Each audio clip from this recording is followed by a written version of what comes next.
What's going on, family? This is Che Willis, coming with a new budget video. The videos that I was having before were featuring a Dave Ramsey app that I used to use. Now I am introducing my own budget worksheet or spreadsheet that you can download to your phone or your computer. And I tried to make it as easy and as user friendly as possible to get you on the road to living the life that you want to live. So, in order to budget properly, is we need our expenses and we need our income. So, before we get started, you need to know those two things first, and then we need to move on from there. So, I'm just going to put some generic numbers in here. These numbers and or these line items may not apply to you, but I will give you some tips and tricks on how to budget the right way. In the past, a lot of people budgeted this way. They would have their income, they would have their expenses, and then they would blow the rest of the money. And then at the end of the month, they would be looking around and saying, "Hey, where did all my money go? I made a lot of money this month. Where did all of it go?" So, in order for that to stop and you to actually make some headway with the money that you make, we need to track all of our money and where it's going.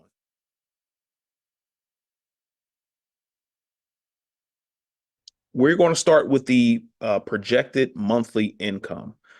So, the key to this is to all we're doing right now is forecasting, meaning that if it's the week before the end of the month, we want to have the following month with it, which is March, forecasted out before the month starts. So when the money starts coming in, we've already told it where it's going.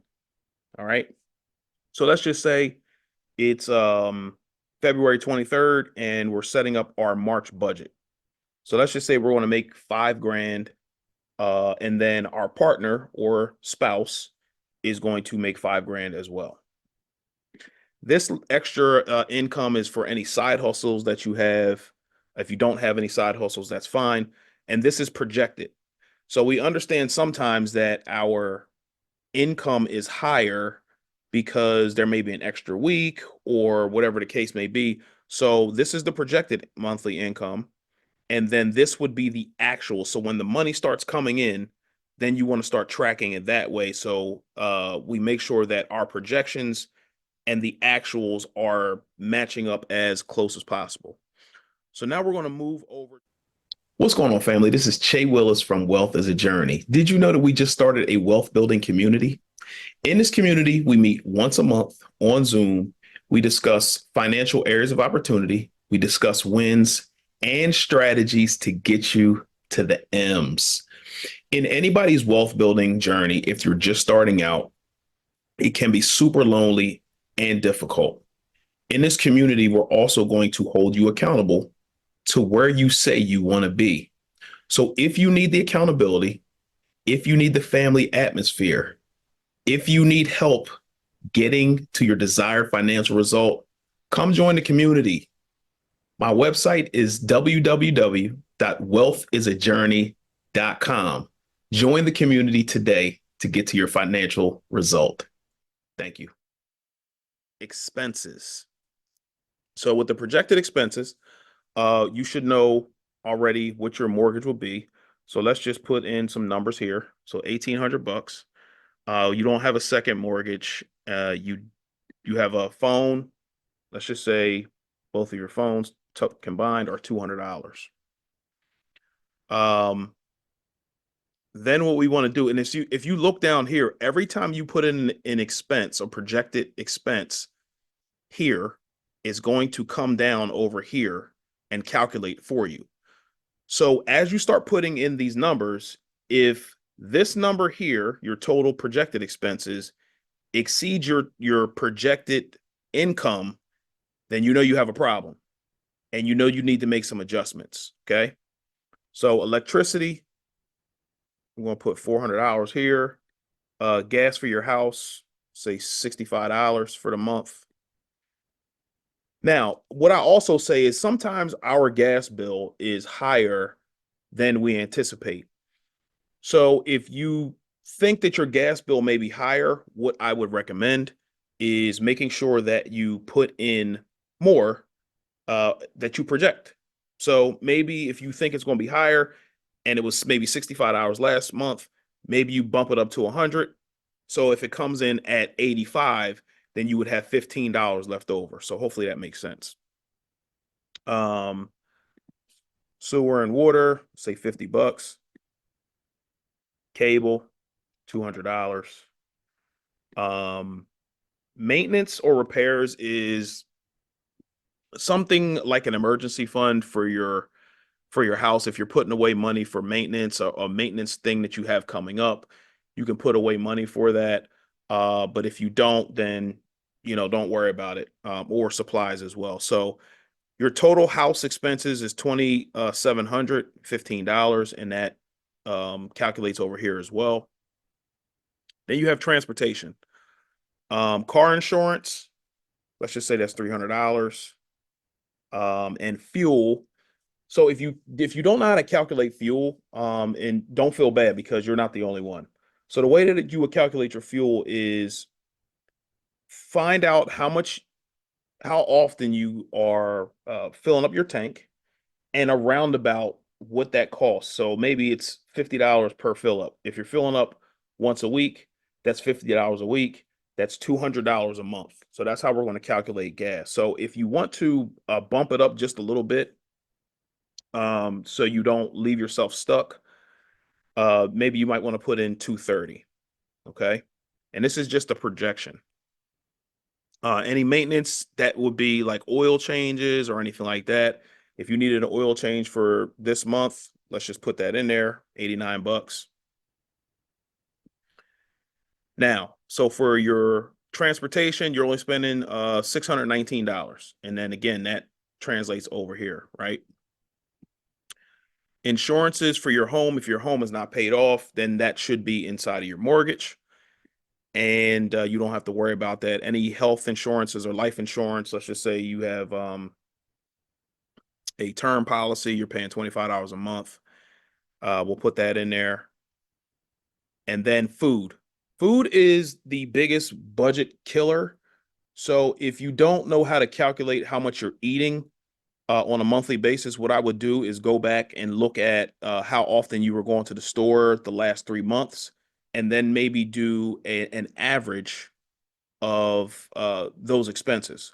So let's just say on average you're spending 1,200 bucks a month.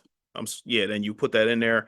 And then dining out. Dining out is huge as well, because those trips to Wawa, or if you go to Chick-fil-A, if you do DoorDash or Uber Eats, even though you're only spending $20 a pop, but if you're going there 4 times a week, that's $80 a week, and then that also then adds up to $320 a month. And that's just on the small things. That doesn't even count if you're going to a nice dinner at a nice restaurant. It can get out of hand quick. So if you do have a lot of debt, then maybe here's an opportunity for you to slow down with the eating out, possibly. So let's just put 300 bucks in there for eating out. So $1,500 total for food. Let's just go back up top here and see where we are in our expenses. So we're in pretty decent shape, but keep in mind, we have not put in any of our debts, and we'll get to that in a minute. Any medical costs for children? Here's a section for children. School tuition, school supplies. If your kid needs supplies for the month, maybe put 30 bucks in there. Lunch money, let's do 45 bucks. Any childcare, toys or games or other, if they have like maybe some child sports or something like that, you could put that in there. Any savings and investments. This is one of the biggest ways to build wealth.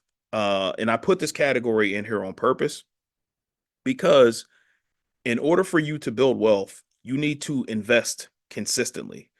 And I feel like if you put this in your budget, then you can have a steady stream of investment money going into your brokerage account and putting that money to work for you every month.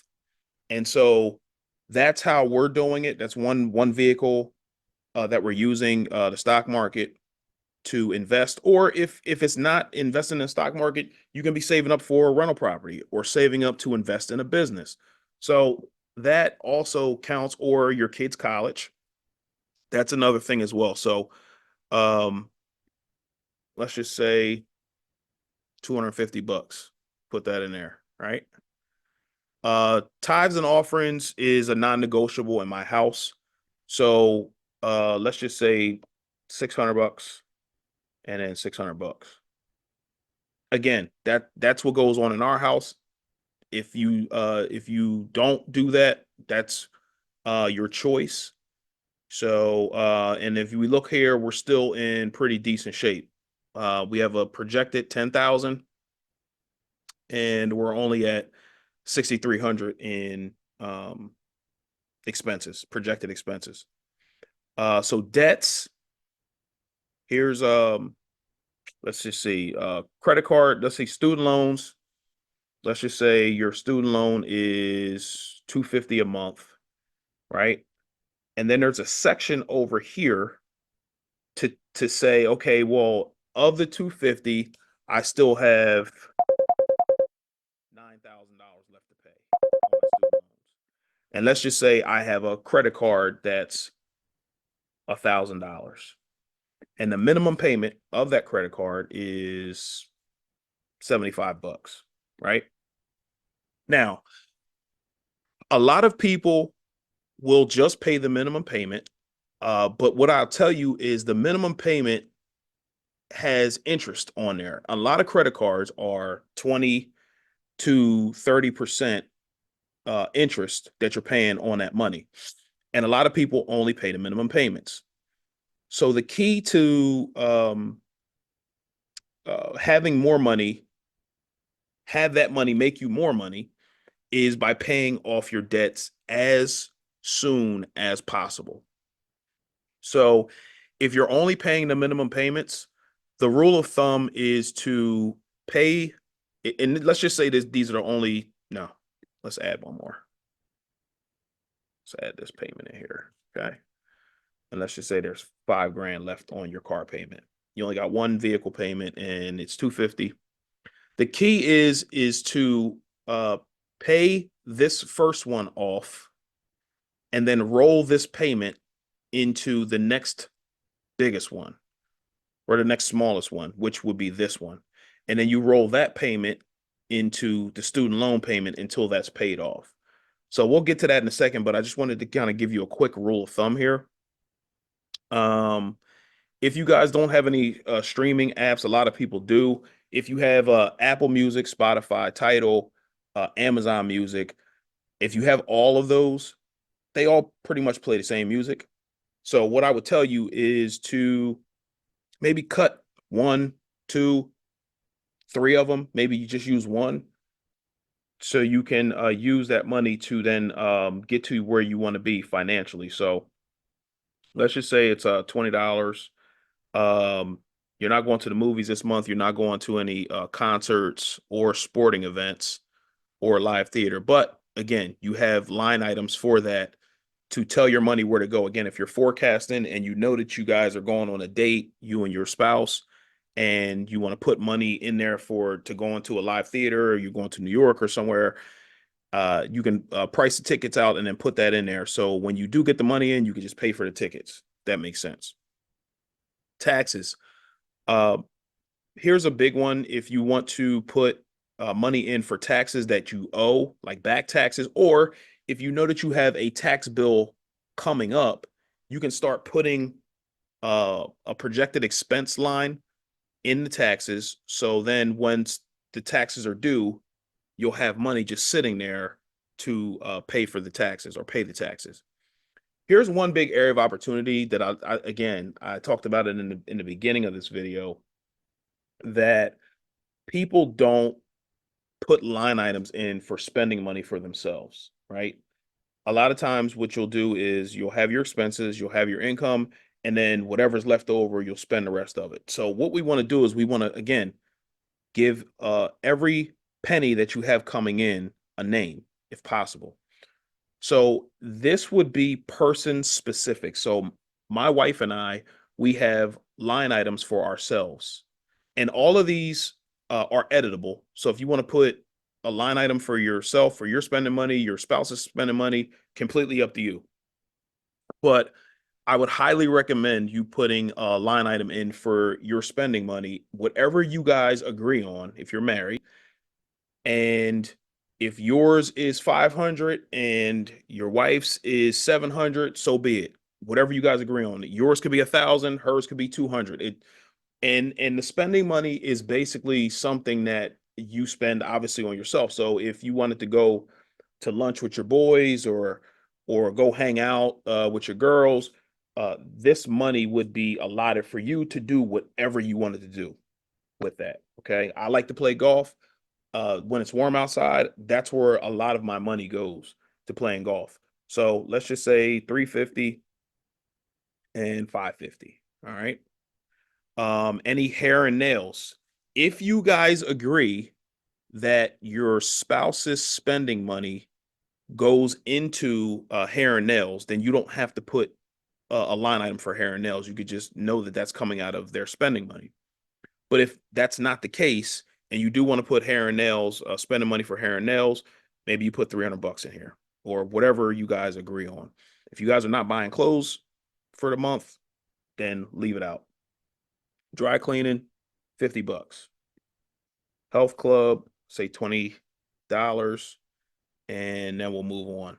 If you do not have any pets, then leave it out, right? So let's go back to the top and see exactly where we are. So it looks like here we have an additional 82. We have not an additional, I'm sorry. We have $8,249. 8249, right? And we have a projected $10,000. So that means we have $751. I'm sorry, $1,751 to put on our debt, right? Since everything else is taken care of, right? So what we want to do is we want to give every penny a name. So again, the rule of thumb is we want to pay off the smallest credit card first, if we can do that, right? So let's just say instead of paying the minimum payment, we pay this whole credit card off, $1,000, right?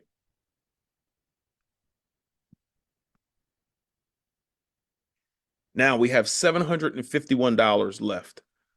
That additional money would go here. Okay.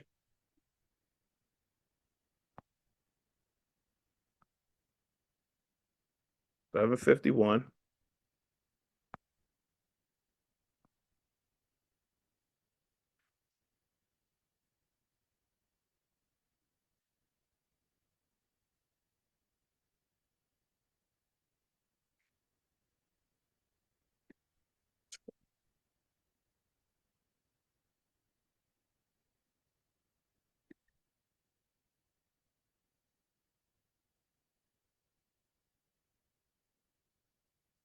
Sorry about that.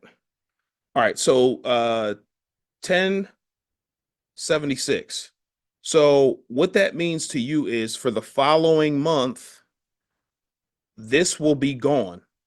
So then that $1,000 that you put on your credit card for the month of March, you can now roll into this payment here, and then you should be able to have the vehicle paid off within 2 to 3 months. Done, gone. Now, then you would roll that payment into this one here, and then the student loans should be paid off, your car should be paid off, and the credit card should be paid off within a year. Within the year, I'm sorry, maybe 7 months, 8 months tops should be done, gone, right?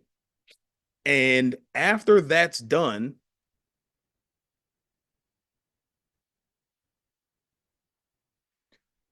you'll have a little under $2,500, right? to then put in here in investments. That could be real estate. It could be a college fund for your kids if you have one. It could be the stock market. But again, just think to yourself, if I had, let's just say $2,400, $2,400 times 12 is $28,000 that you can then put into an investment. And hopefully that vehicle is making you money immediately. And this is exactly how we are going to build our wealth.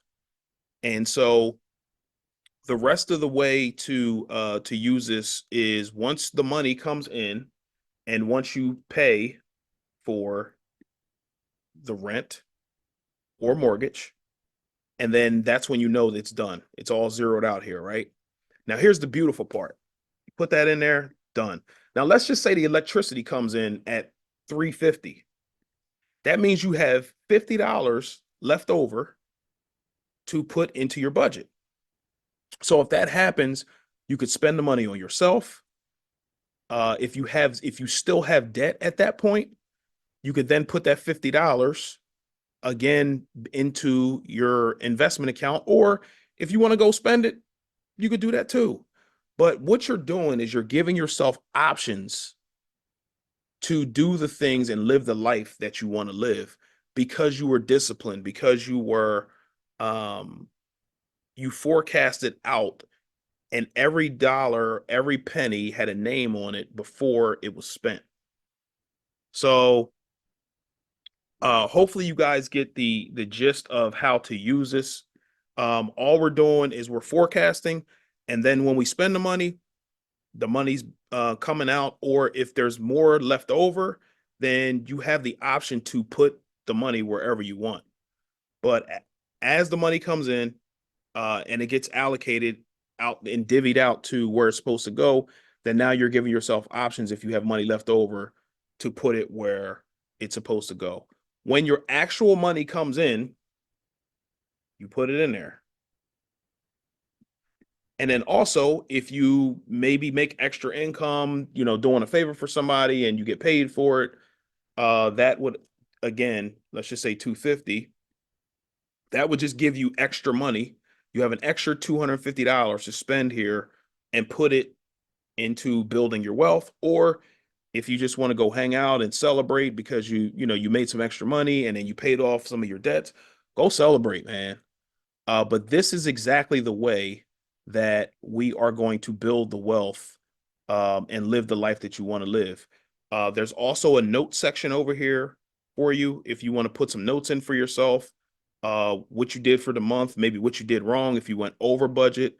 Maybe you could put a note in here of what you did wrong, and then this stays here, and then you can just move on to April and then just start plugging in the numbers there. But tracking your money, telling your money where to go is exactly how you're going to get to where you want to be financially. And if you have any questions or concerns with doing this on your own, you do have me available. You can book a call on my website, obviously, wealthisajourney.com, and you can book a free discovery call to see how, or if we're a good fit to work with each other to get you to your desired financial result. So hopefully this was helpful, and let's start getting this bread and putting this money to work, man. Wealth is a journey. Thank you so much.